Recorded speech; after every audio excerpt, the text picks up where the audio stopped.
So what was your target for London Marathon and Comrades? Did you already have to them in mind? beat Kipchoge. At least in the first 5 kilometers. yeah. Got a fan question as well, by the way. What? A fan? A fan question. Somebody like literally messaged me being like, I've got these questions. It's not about like what brand of fan I use when it's hot.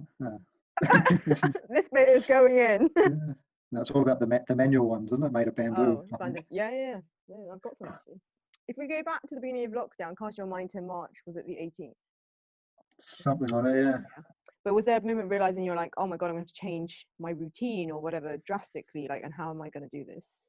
I mean, so I work in IT, like a software developer kind of thing. So I was already working from home 2 days a week. So I was all set up to do that. I mean, you know, going into work is fine. I don't mind that. It's just I just run there and back. Yeah. And so when it happened, it was just like, well, fine. It's no real change. It just means I'm working from home every day. And in my eyes, that was Christmas. Yeah. The only thing I kind of miss is the routine of it in a way. So I found myself getting sort of lazier and lazier. Like when lockdown first happened, I was quite worried about everything going on. And I was like, well, I'm going to go out early, you know, when there's less people out and about, try and go on routes that are not as busy. Like, so I avoided Victoria Park for like probably a good 5 or 6 weeks, I think it was, just because the canal, you know, that way was a bit busier, narrow. I mean, I was going up the Limehouse Cut, which is very narrow as well, but there were less people sort of going on those routes. So I was like just going up Hackney Marshes and more than anything. But yeah, I was getting kind of lazier and lazier as time went on with my, instead of going out like, I don't know, 7:30 even, just to get it done before work. And that's what I have to do when running to work, you know, get to work for 9ish sort of thing. And I was just pushing it later and later, and then it's like, oh, I'll just do it at lunchtime, or so. Were you still sort of getting up at the same time? Was your general routine quite similar to before? It's just when you were getting out the door? I think initially I was getting up similar time, or sometimes actually even earlier than I would normally, just to try and get out early. But when it started slipping, I'm just getting worse and worse now with being later. So I find it really good for the wrong reason, because I get to sleep in a bit more, you know. But equally, I'm now finding I'm going to bed that little bit later as well. So it's just shifted a little bit. I'm quite lucky, I guess, with my work that I can sort of fit running around quite easily most of the time. Do you mostly run on your own? And what were you training for just before lockdown? Yeah, so there's a few guys I sort of train with, I say regularly, like more the harder stuff. So yeah, like a tempo run, marathon pace stuff, or interval, like shorter intervals or something. It's good to know that everyone needs somebody to buddy up with for those hard things. I mean, so one of the guys, he's from New Zealand as well, actually, but he recently ran 2:10 in Seville, which is ridiculously fast. What's your marathon time? Like 2:16, or nearly 2:17. So so he ran 2:10, which is like my half marathon pace nearly. But you know, he's like super fast. So when we train together, he's like dragging me along, and it's good and bad, because sometimes it's just like he's too far ahead that I'm getting spat out the back, and it's like, oh my God, I'm dying. Who is this person? Is he VPH? He's not VPH. No, his name's Malcolm Hicks. He's from New Zealand, but there's quite a few other Victoria Park people know him, because he lives really close to the park, so he's always running around there. But were you training for the marathon, London Marathon? Yeah, this is part of my problem. Sometimes I was training with half an eye on going London, but also I was just in the process of sorting out a Comrades entry for this year. So I had it all lined up. I just had to pay for it, and then this stuff started kicking off, and I kind of like, well, if we're going to go into lockdown, then South Africa's surely going to go into lockdown. I couldn't see why not, so I kind of held off, and then obviously it did get cancelled in the end. So yeah, there was a bit of I was gonna just do London as like a hard training run, or whatever I was gonna be. I can't, it didn't really eventuate. but then I was sort of thinking about comrades. So that was like when lockdown came, it was really good. It was like, okay, so comrades might still be on in like October. So, I did do some kind of crazy longish, fastest runs. Yeah. I'm going to Strava you right now. Keep talking. Yeah. So there's a few like 40 something odd milers, at like sort of sub 4 minute K pace, which is kind of, it's pushing, it's sort of like for 100K, if I'd have continued, I'd be looking at about a 6.5 hour 100K, which is pretty decent. But, obviously I only did 40 odd miles. I was still like, 18 or so miles short. Because I went on holiday to New Zealand for like about 5 weeks, which was awesome, but my my running suffered a bit. I just couldn't get the miles in that I normally do. Like I say I was only doing like 70, 80 miles, which to some people sounds insane anyway, but I kind of need that consistency of like 100, 110, and doing the hard sort of sessions as well. So I was missing a lot of quality, also having a reduced volume. So I'd come back from there and I just started really getting back into shape, like doing some races, like did some cross country. Brighton half marathon might have been one of the last sort of road races, beginning of February. Oh, maybe. Oh, okay. Still not in great shape, but it's one of those things I quite like to just race myself into shape. Like like when I'm not in shape, I don't worry about. I just try, your best, and it sort of like gives you an honest marker, I guess, of where you're at, rather than ducking a race just because you don't think you're in shape, sort of thing.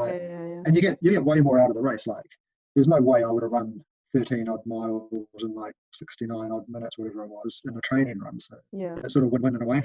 Yeah, no, they're really good for just like pushing your fitness up like much quicker. Shortcut. Well, maybe it is a real shortcut. Now if you look at my power of 10, like I used to race a lot. Like I still do race a lot, but like I used to be ridiculous at it, and I used to always say like it was my way of cheating. I just race all the time. There you go. Hills, well, as long as you don't get injured, I suppose hills and races are probably the ways. Yeah, I mean hills I don't really do. I've started doing a bit more recently, just short hills, like 30, 40 seconds to a minute. I mean, the trouble I have, most of us have in East London is not really the big hills, if you found a 2-minute hill, you're doing well, I think, around here. So we don't really need to do hills then, basically. I'm learning today. No, I wouldn't say that. Like, I haven't done them that much over the years, but I definitely see them as like you say, it's another sort of a shortcut in a way. Like less stress on the body, but yet sort of working just as hard, sort of thing.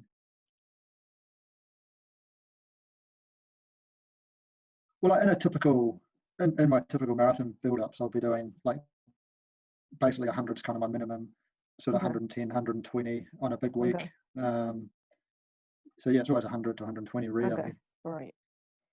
But that's usually, like running every day, twice a day, sometimes, if not most days. Yeah. And then coming back to the last marathon, 2019, you were basically on the start line with the best of the best, you yourself included. Kipchoge, am I saying his name right? I always say it wrong. Kipchoge. Yeah. How many of you were there on that start line? Where was this? This is the one in. Was this London? You mean? Was this London? Was that not London last year? Yeah. London. I think it was London. Yeah, last year in London. Well, the last time you were that close to Kipchoge, when was? When did I see him? Oh yeah, just a casual. Hey, yeah. Actually, I've got. I've seen. Hold on, I've got like this. Have I got it here? No. An album of you and Kipchoge. No, my awesome bib from Berlin. Oh right, so you have seen him since. That was in Berlin, and was it 2018 when he set the world record? I've got like my bib, and he signed it, so it was like. Okay. Cool. But no, I think definitely in London last year. You were on the start line together. The trouble is I do too many races. No, I must have been London last year. I ran 2:17 or something. Okay. Which is only like 15 minutes behind Kipchoge. Well, I was thinking like, what did it feel like to be on the start line with him? But clearly, if you're like, were we on the start line together? on the elite start, normally you know, at London, just to the, like if you're looking at the staff gantry, just to the left, you've got all these tents and stuff, but that's sort of where the elites go in that. So you're all in this room, you know, like this marquee thing. You know, they've got little mat things in there, just to chill out, seats and stuff, so you can get changed and do whatever you need to do before you race. But so everyone's in there, like, you know, so Kipchoge's in there just chilling or whatever they do, and you know, everyone else, whoever else is in there, like Mo's in there as well. Love it. So yeah, it's like, it's pretty cool. And then like you feel, you got your phone, you're like, oh, trying to get like a little photo of him, but you feel like, you know, you're intruding or something. And I mean, he's such a nice guy. It's unbelievable. But what are you thinking when you're on that start line? Are you like, oh man, I got to keep up with Mo and Kipchoge, or are you just like, this is my thing? No, I mean, to be fair, it's like it's cool, like, right, because you're like right there in the front, and it's like, you know, it is pretty cool. You feel quite, you know, a bit special. But it just comes down to like, you know, it's kind of your race. You know, it's like they're so far out of they don't even come into your kind of your race mindset, because they're just like that far ahead of you anyway. There's just like the only time I'd ever consider that is like, or can think about them is I've always had the idea of like just trying to just go crazy for the first, like, you know, some people, there's always someone sprints off for the first 400 meters, right? And then they blow up and you never see them fine. Yeah. But you know, I've always thought like going there and trying to run my hardest 5K and just to see if I could get to the 5K mark with them, because they're running like sort of that 14:30 odd ish 5K time, and London is downhill, so it's on the day, it's very much something I could do. It'd just be like hilarious to watch it back on the footage, like, you know, it's like, this guy, what's this guy? He's like, and he's still there, and it's like, so one day I'll make it happen. VPH Fest crowd. It's a bit of a laugh. I mean, people probably would expect me to do something silly like that. I mean, the thing is, you would get a really good workout, so it's not like you'd lose anything. You probably push yourself to, you know. Yeah, I mean, if I continued the whole marathon, I think I'd suffer. But it'll be quite interesting. Yeah. Oh, I can't wait to.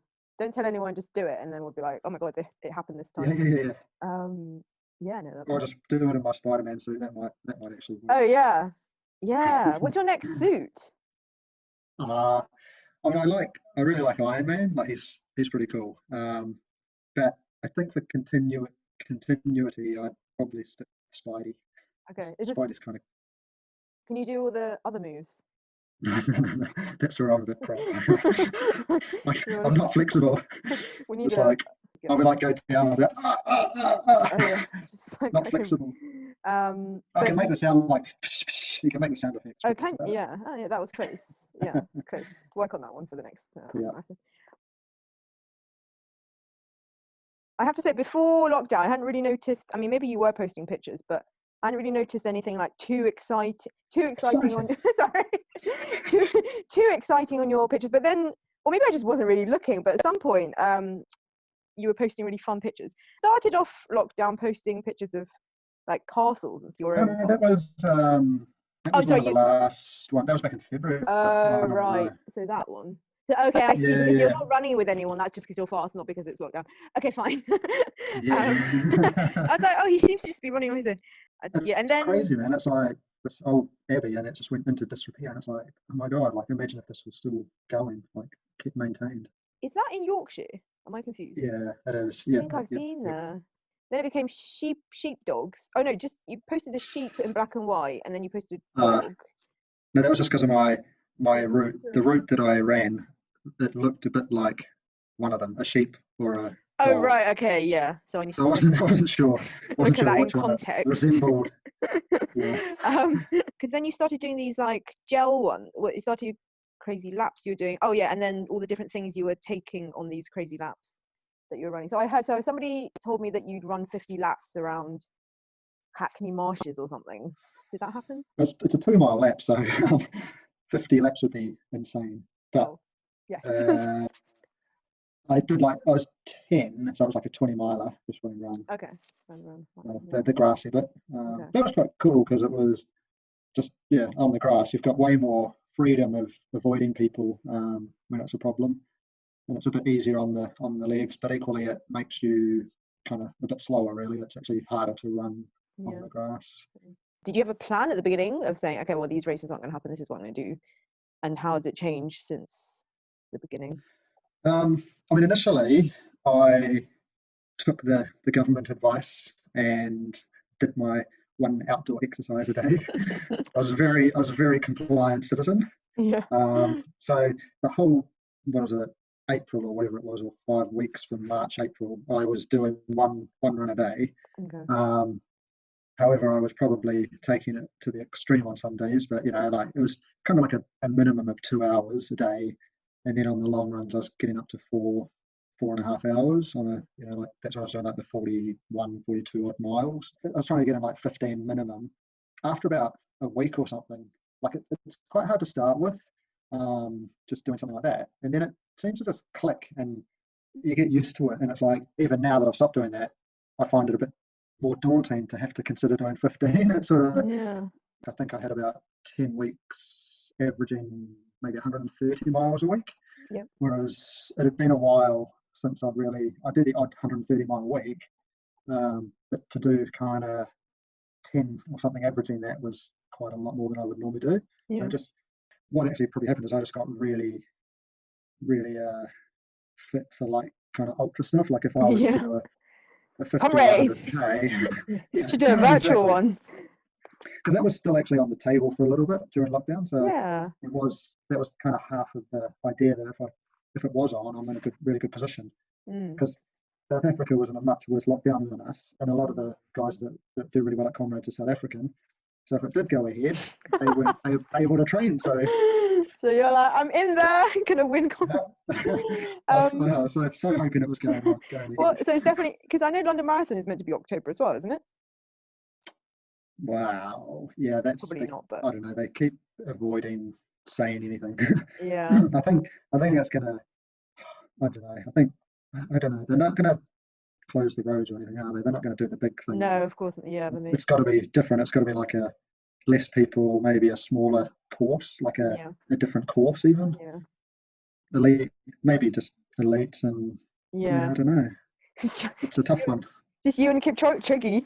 By the end of this, I'm going to say his name properly. That'd be fun. I found your 71.31 kilometer run from May the 17th. Is that the longest one? Yeah, that's really it. Yeah, that's like 44 miles, isn't it? I think. So you had 1.5 litres of fluid topped up at St Augustine Church Broxbourne. Oh, I remember this one because you were very, very specific about you had 130 grams of carbs and pack of shot blocks on top of that. So that's 180 grams carb total. Yeah, and you finished as fast as you started. And was this when you I remember you posting gel pictures and things because you're trying to get obviously you want to get your nutrition right when you're on a 71 kilometer 40 mile. Yeah, have you learned anything new through not just nutrition, I suppose, everything? All your learnings from lockdown. Yeah. So some of those long runs, there were times I'm sometimes a bit too casual about planning and things. I just like some of them literally I'd like wake up or like the day before I'd be like, oh, I feel like doing like a long run, like 30 miles or something. Like one of those, literally I was like planning to do 30 miles. I was up wherever I was up the canal, and I was like, actually I did a 31 miler like a few weeks back. So if I do another one, what's the point? I might have, that doesn't seem any progress. So I kind of pushed it. I was like, okay, I'll go to 17 or 18, turn around and come back, and then it's 35, 36. And then I was like, well, actually, I'm that close then to 20 that I might as well just go to 20 so I can make a 40. So my thought process is just a bit random. So what was going to be 31 ended up 40 odd. And then equally, because I didn't go into it thinking I was going to do that long, I don't have enough stuff on me. So, but luckily, some berries on the way. Yeah, it hasn't been too bad. Like I've suffered a bit in some of them at the end, just not having enough. But this was before it got really hot. Like some of the days were maybe still quite warm, but they weren't. Like at the moment, I find I'm sweating a lot, so I'm losing a lot of fluid. Yeah. So that's when you really start to suffer and dehydration and that. But back then it was a lot more manageable. But I just take, after I do it quite often. I don't really learn often. I make the same mistakes. But yeah, get home, exactly. I often just carry a card if always comes to worse. I've never had to do that. Are you wearing a hydration pack? How are you getting your 1.5 litres? Oh, that's not very much at all. 1.5 litres is like a... So I take a 500 ml bottle, which is full, drink that on the way. There's basically my 20-mile turnaround point. There was a church that had an outside tap, which I managed to find on that day. It was like, so Broxbourne's this little, village up the Lee, and I got there and I was like, I need water. So I just was looking around for somewhere. Eventually found, it was quite close to where I was. I found it luckily.